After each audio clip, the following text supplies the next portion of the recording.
off. We just need to clinch that damn thing. Let's read the lines. And by the way, the Lakers are gonna probably play in the play-in now. But honestly, the Lakers just wanted to make the play-in after last season and after being 2-10. I think it's okay. It's a bad loss, but it is what it is. The Lakers played a 10-man rotation, which you can maybe say was questionable. Malik Beasley, as I said, played 13 minutes, 7 points on 3 for 4 shooting. I think that's fine for him to play 13 minutes personally. If you disagree, let me know. Dennis Schroeder played way less minutes than usual, so you can't complain about Dennis minutes, I don't think, in this one. 2 points, 4 assists on 1 for 6 shooting and 0 for 1 from deep, 0 for 2 from the line. It's just not a good night for Dennis at all in 13 minutes of play. Troy Brown, maybe you can argue he should have played more. I mean, he was 2 for 4 from deep. There was a play where he tried to cut to the basket. LeBron wanted him to stay in the corner, and he was really upset with him on that one. Troy tried to cut. Wasn't a well-timed cut. He should have stayed in the corner. Just a miscommunication. LeBron wasn't having it. 6 points for Troy Brown. Those were the only 2 threes he made. Were the only points he had. Well, Gabriel got dominated. But again, as I said, Coach Lou threw a curveball in there. He had Zubac staggered with Kawhi. Usually, Zubac will come out around the 3-minute mark of the first quarter. And that would usually when Wayne was playing, that's when Mason would be playing. So having Zoo there, it was unforeseen, I believe. It just didn't match up with AD's minutes. He can't play AD the whole game. AD played 32 minutes in this game, but we'll get into AD in a second. Wenyen Gabriel, 6 points, 4 rebounds, 2 assists. He was 3 for 6 from the field. And honestly, I don't think Wenyen Gabriel should shoot threes at all. He's not a good three-point shooter. 0 for 2 from deep. We were super comfortable with those and just let him shoot them. Yeah, 29.4% from 3. As Charles Barkley says, not everybody got to be shooting these threes. Rui Hachimura has been playing really well lately. Not great in this one. I love that we kept him in check. I think our length bothered him. I think almost all of his shots, if I can remember, I'm not sure, but from the top of my head, a lot of his shots were contested by guys like Nico, guys like Kawhi.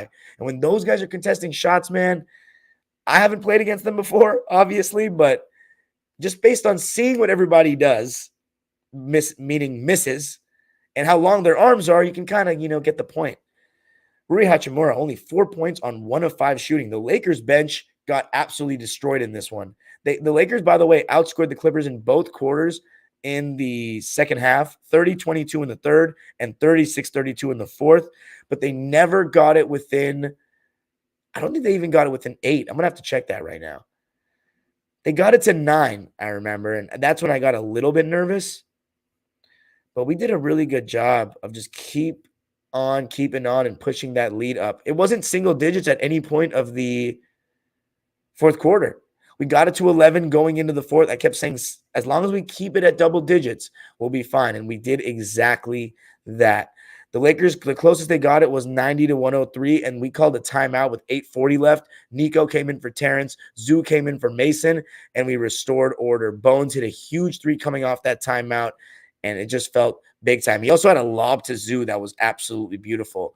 So Bones Highland was just awesome. But going back to the Lakers, the bench, that's what my opinion was of the difference in the game. And by the way, Mo Bamba was back. So some Laker fans wanted to play him instead of Wenyen. I think Mo Bamba's terrible, personally. I haven't seen nothing from him to garner that I think that he's a decent basketball player in the NBA level. Wenyen Gabriel, he plays really hard. And I think he may be better around the rim than Mo Bamba. I think Mo Bamba's just bigger on defense, and I think he may have stood a better chance against Zoo, possibly. But Laker bench, a total of 25 points between the 5 players, so 5 each. Not good. Jared Vanderbilt played 25 minutes in this game. You can argue he should have played more because I think he did the best job on Kawhi, but we were just going to get a screen to get him off of him. 8 points, 6 rebounds for Vando. He was a plus 12, which is the highest of any Laker. 3 of 5 from the field, only 1 3-point attempt and missed it. 2 of 4 from the line. That was his game. Austin Reeves, I thought we did such a solid job on him. Even though he had 20 points, it just felt like he was kept in check. He's been killing teams lately. So to keep him away from the foul line, only 5 free throw attempts, I'll take that all day. But 20 points, 4 rebounds, 2 assists, 2 turnovers for Austin Reeves, 6 for 11 from the field, 3 for 6 from deep, and 5 of 5 from the line. Those stats look really good. But you let me know, fans, if you thought he was good. Because defensively, I didn't really notice him. So let me know. He was actually the second leading scorer for the Lakers in this one. D'Angelo Russell played well in the beginning, but he kind of cooled down. 15 points, 3 boards, 7 dimes, only 1 turnover for D'Lo, so good in that respect. He was a +8, 6 for 13 from the field, 2 for 6 from deep. Let me know how you thought he played, Laker fans. 40 minutes, led the Lakers in minutes in this one. AD, what I was saying last night when I said he should shoot over the double teams or before it comes, that's what he was starting to do in the third quarter. I think he's got to do a little bit more of that, personally. 17 points, 11 boards for AD, 3 assists, 1 steal, 2 blocks. He did not have the same kind of effectiveness defensively in this game as he normally does, and that came from Kawhi's mid-range and the Clippers making threes. I said that last night. They did exactly that. 17 points, 11 boards, 3 assists, a steal, and 2 blocks for AD on 50% shooting, 7 for 14 from the field. Again, I really like that he's not shooting threes as much this season. Only 1 3-point attempt. It didn't go in. He was 3 of 4 from the line in 32 minutes. He would probably usually play more than that, but because of the back-to-back, I understand him playing only 32 minutes. And then LeBron, who probably overall was the best Laker because of his second half, 33 points, 8 rebounds, 7 assists, a steal and a block, 6 turnovers, though. He was a -10 in the plus-minus, but take that for what it's worth. Single game plus-minus is bullshit. 13 for 20 from the field. That is 52%, if my math serves me correctly. No, 65%, isn't it? Wow. He's an impressive player. He's an absolutely impressive player. 4 for 6 from deep in the end for LeBron. 3 of 5 from the line. And now for the winning team. First, I'm actually going to look at some team stats, see if anything pops out.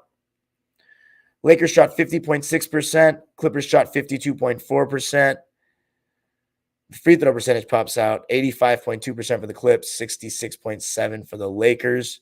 Lakers did get 5 more offensive rebounds in this game. But, yeah, nothing too crazy. Largest lead of the game for the Lakers was 1. Largest for the Clippers, 24. Big time. Let's read the lines. For the 9-man rotation of the LA Clippers, the lowest played one was Mason Plumlee, but I liked his performance. 4 points, 3 boards, 2 of 2 in 14 minutes. The only thing I didn't like was at the end of the third quarter when instead of throwing the ball ahead when we had 5 seconds left, he thought he was magic and wanted to bring the ball up and do some nonsense. The second lowest played player in the game for the Clippers was Terrence Mann, who I thought was awesome. 10 points, 3 boards, 2 assists, great defense. We haven't had a great team-man defense game in a while. I really liked it in this one. 4 of 5 from the field, so 80%, and made both of his threes in 19 minutes. Great game for Terrence. Clippers had 6 players in double figures out of the 9 that played. The guy who played the third least minutes, Russell Westbrook, didn't play after the beginning stint of that third quarter. It was the right decision by Ty Lue, but he was still super animated on the bench, and he has just been a professional in every sense since he got here. I am loving the Russell Westbrook experience so far, and yes, you can say I was wrong, but I'm more concerned about what's to come, and that's the playoffs. But if Ty Lue manages him like this, I think that it will I'll definitely take my L because that would mean that Russ won't care. 14 points, 3 rebounds, 4 assists, a steal and a block. The block came right in the beginning of the game, chasing Austin Reeves over a screen. I thought Russ's defense was so solid tonight, except for when he was switched on AD. He wasn't even trying to go for a rebound, but I loved his activity, his hustle. He wanted this. And Russ, honestly, has been pretty decent defensively for the Clippers. He's been better overall just in every facet for us. And the next player, Bones Highland, played 21 minutes, was awesome, especially in that fourth quarter when we needed him. 14 points, 2 boards, 4 assists on 4 for 7 from the field, 3 for 6 from deep, 3 of 4 from the line. He was a +6. He was awesome. Next, we have Eric Gordon, who cooled down as the game went on, but he did his job. I thought he was engaged defensively as well. Nobody played badly, in my opinion, for the Clippers. Nobody. 9 points, 3 boards, 3 assists, and a steal on 3 for 7 shooting and 3 for 6 from deep for EJ. And then we go to Nico, who played 30 minutes. And as I said, only 5 points, 2 rebounds, and 2 steals and a block, but no turnovers. He was a plus 13, which was the highest of any Clipper. So again, it's not coincidence. He plays great defense, great contests, just awesome. 1 for 7. All of his shots were threes in 30 minutes, but he was pivotal to this win. And I love when Nico starts because it's just such a difference from Marcus Morris. If we had done this earlier, we would have a lot more wins. I can promise you that. Ivica Zubac comes next with 33 minutes. He was phenomenal. 17 points, 13 rebounds, 4 offensive rebounds, 2 steals, 1 block, 6 for 10 from the field, and 5 for 6 from the line. He was aggressive. He got key offensive rebounds. He played good defense. Just really good, and Ty Lue made him better tonight. Having him as the help defender was a great strategy, and staggering him with Kawhi, giving him the 33 minutes he deserved. He played great against his former team. Such a good performance from Zoo. I'm sorry for sleeping, Zoo. If somebody says he's the player of the game, I got no problems with that either. And then the man who, in my opinion, was my player of the game, Norman Powell. 27 points, 4 assists, 2 steals. I also want to give Norman a shout out for his defense. One of his best defensive games of the season. In the first quarter alone, he got 3 stops just guarding one-on-one. One was a block. I think it was on Dennis Schroeder. He was strong. He was active. So determined, Norman Powell tonight. 27 points, 4 assists, 2 steals, and a block. 8 for 15 from the field. 1 for 4 from deep, so it's still taking time for his 3-ball to come back. But 10 for 10 from the line. Absolutely massive. And then Kawhi, the main man, played the whole second half. And the Lakers started doubling him and hedging hard on the screens and getting the ball out of his hands. And he was making the right plays, letting other guys eat. 25 points, 7 boards, 4 assists for the Claw with a capital LA. 9 for 17 from the field, 4 for 7 from deep. And one of those step backs over Troy Brown in the first half in front of the Laker bench, in front of the Clipper bench, was beautiful. 3 for 4 from the line. Really solid game for Kawhi. The Clippers move on to 42-38. They tie the Warriors now, and we do have the tiebreaker over the Warriors with a division record, and we clinched a better division record than them. So we have the tiebreaker now over both, which is why people are saying that we're going to play Phoenix. The Lakers dropped to 41-39. And by the way, the Dallas Mavericks, with a huge win against the Kings tonight, stay in the mix. They now have the same record as the Thunder, but as I mentioned in previous episodes, they don't have as good of a record. So they need the Thunder to lose one more, and they need to win their last 2 games.